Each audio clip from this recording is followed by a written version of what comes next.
Jaundice पे। Neonatal jaundice नवमौलूद बच्चों का जॉन्डिस है। किस वजह से होता है, इसका दौरानिया क्या होता है, क्या एहतियाती तदाबीर लेनी चाहिए, इसके लिए हमारे साथ मौजूद हैं डॉक्टर मेहताब हुसैन।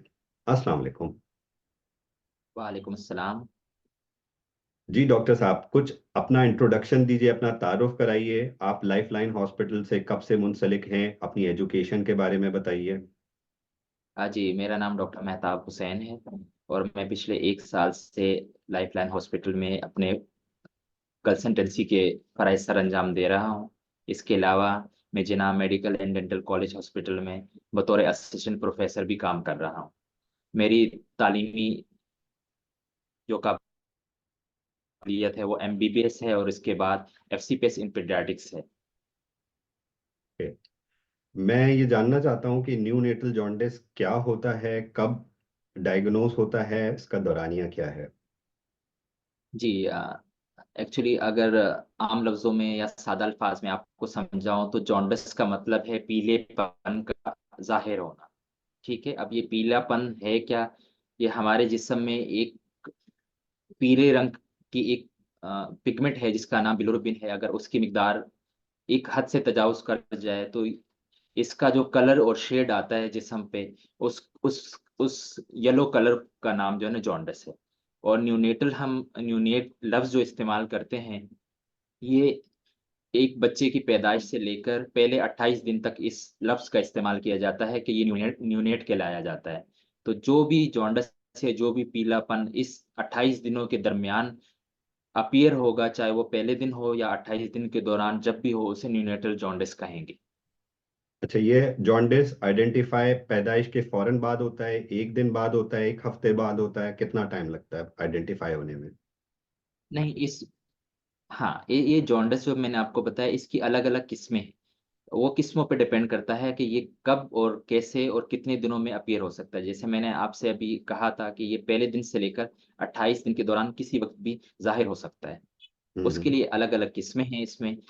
सबसे कॉमन जो हम देखते हैं जिसको फिजियोलॉजिकल जॉन्डिस कहते हैं। उसका जो नॉर्मल टाइम है वो दूसरे दिन के बाद शुरू होता है, यानी तीसरे दिन से स्टार्ट होता है और 3 से 5 दिन में उसकी मिकदार जहाँ पीक कर जाता है या ज़्यादा से ज़्यादा होती है और उसके बाद फिर आहिस्ता-आहिस्ता, धीरे-धीरे कम होना शुरू हो जाता है। ओके। और इसके तो अलावा जो कुछ और वजूहात हैं, फिर वो पहले दिन पे भी हो सकते हैं, तो हर दिन पे उसकी वजूहात जो है ना अलग-अलग हो सकती हैं। आपने बताया कि एक फिजियोलॉजिकल जॉन्डिस है। अच्छा, दूसरा कौन सा किस्म का जॉन्डिस जी, है। और अलग-अलग हो सकते हैं। अगर आपको मैं इसको 2 कैटेगरी में डिवाइड करूँ तो एक फिजियोलॉजिकल जॉन्डिस होता है, एक पैथोलॉजिकल होता है। फिजियोलॉजी का मतलब है कि जो नॉर्मल किसी चीज़ के होने की वजह से हो और पैथोलॉजिकल की कोई प्रॉब्लम है जिसकी वजह से ये हो सकते हैं।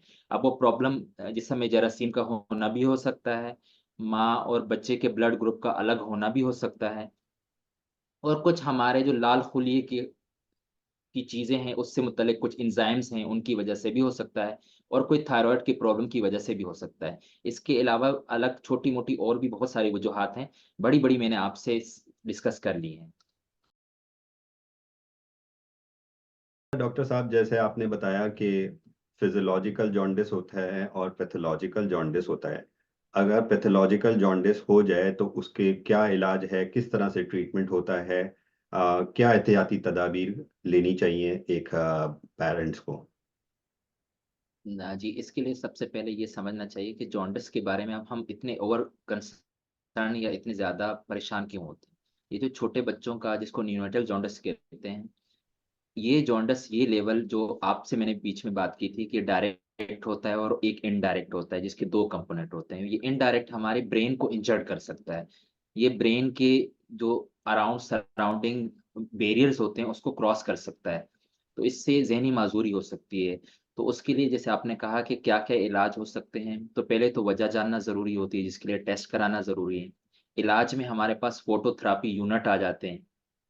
जैसे मैंने आपको कहा कि किसी जरासीम की वजह से है, तो आप एंटीबायोटिक्स देते हैं और उसके साथ फोटोथेरेपी देते हैं, जो कि ख़ास किस्म की स्पेशलाइज़्ड लाइट होती है, जो इस बिलिरुबिन के लेवल को कम करने में मदद करती है। इसके अलावा अगर ये लेवल्स बहुत ज़्यादा तेज़ी से बढ़ें, क्योंकि ये लाइट भी किसी हद तक उसको कंट्रोल करती है। अगर वो लेवल इतनी ज्यादा तेजी से बढ़ रहे हैं कि उस लाइट की वजह की लगाने से कम नहीं हो रहे, तो उसके लिए एक और तरीका भी है जिसको हम कहते हैं एक्सचेंज ट्रांसफ्यूजन, यानी पूरा ब्लड बच्चे का बदल दिया जाता है ताकि उस लेवल को फौरी किसी तरह कम किया जाए और ब्रेन को इंजरी से बचाया जाए। पैथोलॉजिकल जॉन्डिस पैदाइश के कितने टाइम के बाद आइडेंटिफाई होता है या होता है हो जाता है? देखें, कुछ निशानियां होती हैं जो हम फिजियोलॉजिकल जॉन्डिस और पैथोलॉजिकल जॉन्डिस को डिफरेंशिएट करने के लिए या उनके दरमियान फर्क करने के लिए इस्तेमाल करते हैं। उसमें एक चीजें तो ये है कि बच्चा किसी वजह से के साथ कोई और प्रॉब्लम भी है, जैसे कि बच्चे को बुखार भी है, बच्चा फीड भी नहीं ले रहा, या बच्चे के सांस में तकलीफ है, या बच्चा बहुत निडाल हो रहा है। तो ये सारी अलामात तो ज़ाहिर कर रही हैं कि ये फिजियोलॉजिकल नहीं है, ये कोई प्रॉब्लम है बच्चे के साथ जिसकी वजह से ये प्रॉब्लम सामने आ रही है। इसके अलावा फिर हम ड्यूरेशन पे भी देखते हैं कि अगर कोई भी जॉन्डिस, जैसे मैंने आपसे कहा कि जो तीसरे दिन आना, अगर तीसरे दिन से पहले आना शुरू हो जाए तो वो पैथोलॉजिकल जॉन्डिस होता है। और फिर और चीज़ें ये आ जाती हैं कि फिर उसमें खून की मिकदार को भी चेक करते हैं कि खून में उस बिलिरुबिन की मिकदार कितनी है। अगर वो उस दिन के हिसाब से, उस बच्चे के वज़न के हिसाब से अगर वो हद से तजावुज़ कर जाए, तब भी वो पैथोलॉजिकल जॉन्डिस है। और अगर वो बहुत ज़्यादा देर तक जिस्म में रहे, जैसे एक नॉर्मल बच्चे में 2 हफ्ते में के अंदर-अंदर अगर वो वक़्त पे ही पैदा हुआ है, तो इस जॉन्डिस को ख़त्म होना चाहिए। और अगर वो वक़्त से कुछ हफ्ता पहले आया है, तो ये 3 हफ्तों के अंदर-अंदर ख़त्म होना चाहिए। अगर किसी वजह से ये इससे बियॉन्ड या इससे आगे जाता है, तो वो भी पैथोलॉजिकल जॉन्डिस है। और कुछ जब हम खून की वैल्यू कराते हैं, तो हम लिख के देते हैं कि सीरम बिलिरुबिन लेवल करा के आ जाए। तो उसके 2 पार्ट्स होते हैं, एक डायरेक्ट बिलिरुबिन होता है, एक इनडायरेक्ट होता है। जो इनडायरेक्ट होता है वो तो फिजियोलॉजिकल हो सकता है, जो डायरेक्ट बिलिरुबिन होता है वो कभी भी फिजियोलॉजिकल नहीं हो सकता।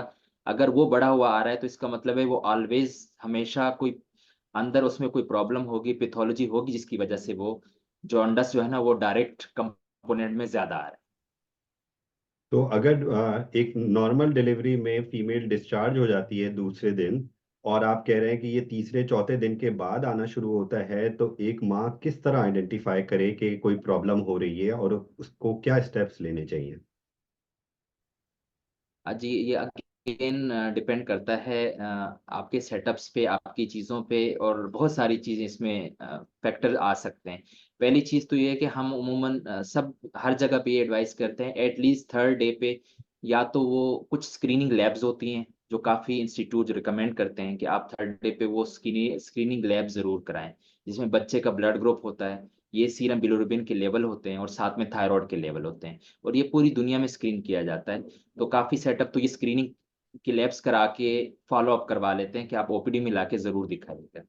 और घर पे प्रॉब्लम यहाँ से ज़्यादा होती है कि उमूमन आपने देखा होगा, जैसे बच्चा डिलीवर होता है तो उसको एक कमरे में अलग जगह पे एक बिल जॉन्डिस का इतना अच्छा आपको अंदाज़ा भी नहीं होगा। और ये जॉन्डिस सूरज की रोशनी में ज़्यादा क्लियर और ज़्यादा अच्छा दिखता है, जिससे अंदाज़ा लगाया जा सकता है। और ये एक आम डॉक्टर के अलावा तो वालिदैन के लिए बहुत मुश्किल है, लेकिन ये ज़रूर बता सकते हैं कि अगर बच्चे का कलर या बच्चे का रंग इस तरह का पीला, जैसे लेमन की तरह का या बिल्कुल हल्दी की तरह का पीलापन जिस्म में आ रहा है, जो कि चेहरे पे है और नीचे आ रहा है और आपको महसूस हो रहा है कि ये इनका कलर चेंज होता जा रहा है, तो इसके लिए आप फ़ौरन अपने डॉक्टर से रुजू करें ताकि वो मज़ीद बच्चे का मुआयना कर सकें। अच्छा, ये आपने कहा लैब टेस्ट के थ्रू आइडेंटिफाई किया जा सकता है, तो उसकी कोई रेंज है जिससे जिससे जिससे ये पता चले कि ये नॉर्मल रेंज में है या ये कोई अलार्मिंग सिचुएशन है? कोई रेंज है तो वो बता दीजिए। जी, रेंज बच्चे की उम्र के लिहाज से, बच्चे की पैदाइश के हफ्तों के लिहाज से अलग-अलग होती है। अगर इन जनरल मैं आपको कहूँ कि किसी भी वक़्त किसी भी बच्चे का लेवल 12 से ज़्यादा नहीं होना चाहिए। लेकिन उसमें हम बहुत सारी चीज़ें देखते हैं, कुछ रिस्क फैक्टर भी होते हैं। जैसे कुछ रिस्क फैक्टर अगर साथ मौजूद हैं, तो कम वैल्यू पे भी हम फ़ौरन एडमिट कर लेते हैं, या हम्म। फ़ौरन ही फ़ौरन उसको इलाज तजवीज़ कर देते हैं कि इस बच्चे को इस चीज़ की ज़रूरत है। तो अगर मैं आपको मैं बहुत ही वैल्यू बताऊं तो 12 मैं आपको कहूंगा कि किसी भी बच्चे का कहीं पे भी अगर 12 की वैल्यू आती है, लेकिन अगेन वो डिपेंड करता है कि अगर यही वैल्यू 8 की भी हो और 8 में से डायरेक्ट वाला कंपोनेंट ज्यादा है तो वो पैथोलॉजिकल हो जाएगा। ओके।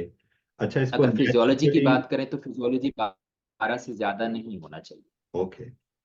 और नेचुरली इसका ट्रीटमेंट किस तरह करना चाहिए? सनलाइट के थ्रू होता है, किस तरीके से होता है? देखें, दो चीजें हैं। जहाँ फिजियोलॉजिकल जॉन्डिस की बात होती है तो फिजियोलॉजी नाम से ही शो करती है नॉर्मल नॉर्मल फंक्शन, नॉर्मल चीज। तो छोटे बच्चे जब भी पैदा होते हैं, अगर आपका कभी या किसी का भी जो मेरे सुनने वाले हैं, अगर कभी किसी ने ब्लड चेक करवाया हो तो छोटे बच्चों में ब्लड की मिकदार ज्यादा होती है। 18 से लेकर 22 तक एचबी उनकी नॉर्मल होती है। तो इस हीमोग्लोबिन के टूटने की वजह से उन बच्चों में ये जॉन्डस का लेवल हाई होता है, जिसको फिजियोलॉजिकल जॉन्डस कहते हैं। तो ये तो फिजियोलॉजी है, ये तो वक्त के साथ साथ खुद ही ठीक हो जाता है, इसके लिए कोई खास इलाज की जरूरत नहीं पड़ती।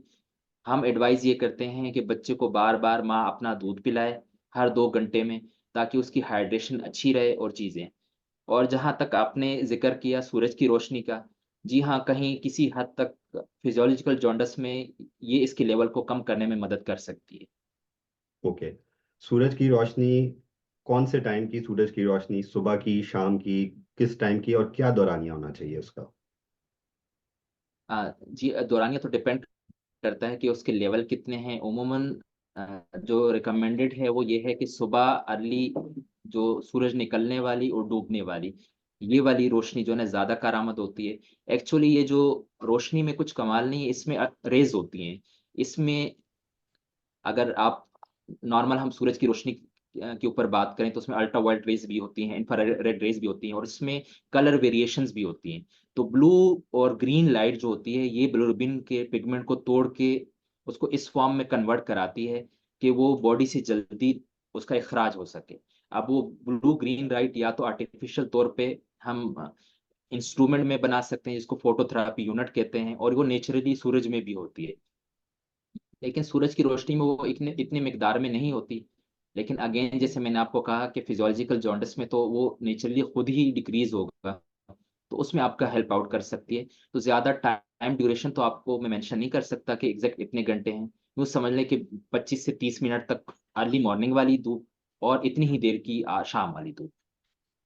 ओके। अच्छा डॉक्टर साहब, आपके ओपीटी टाइमिंग्स बता दीजिएगा।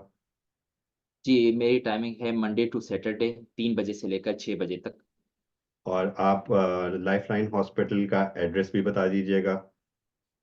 जी, लाइफ लाइन हॉस्पिटल, ये नॉर्थ नाजमाबाद ब्लॉक बी में है, near KDA flyover. Okay. Thank you doctor साहब आपके टाइम का। अल्लाह हाफिज। Thank you so much. अल्लाह हाफिज।